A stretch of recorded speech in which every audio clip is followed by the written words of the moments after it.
دادگاه عالی تاجیکستان روز 1 دکتر نابالغ رمشاد شریفزاده را در آدمکشی و اوباشی گناهکار شناخته به 12 سال زندان محکوم کرد. این ساکن نورس دوشنبه حکم خود را باید در کلان تربیوی نظامش عمومی ادا کند. مرکز مطبوعات دادستانی کل تاجیکستان در شرح این پرونده گفت شریفزاده رمشاد شریف ماه اپریل در یک مناقشه گروهی نورسان در کوچه عینی پایتخت از پشت دادرش خسته یک نابالغ دیگر را با یک ضربه کارد کشته است. بنا به فریضه تفتیشات و دادگاه نابالغ شریفزاده 20 اپریل سال 2021 تخمین ساعت 18:30 از همسنفش نابالغ اکبرجان خال محمد فهمیده است که ساکنان کوچه عینی برادر او نابالغ پیروف را مورد لطکوب قرار دادند. پس از این نابالغ شریفزاده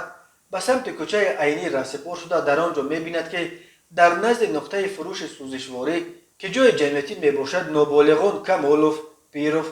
محمدیف، میرزویف، نورماتوف ترتیبات جمعیتی را دغلانه ویران نموده جنجال لفظی نمودند. در این وقت کمالوف یک مرتبه با دست راستش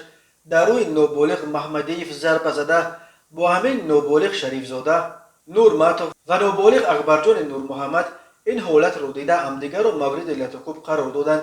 سپس نابالغ شریفزاده از روی احتیاط اوباشی با مقصد از حیات محروم ساختن میرزویف با کارد با خود داشتهش یک مرتبه به موضع قفس سینه نام برده از طرف چپ زده است که او هنگام به بیمارخانه بردن وفات نموده است. گفته می شود در اطلاعیه مرکز مطبوعات دادستانی کل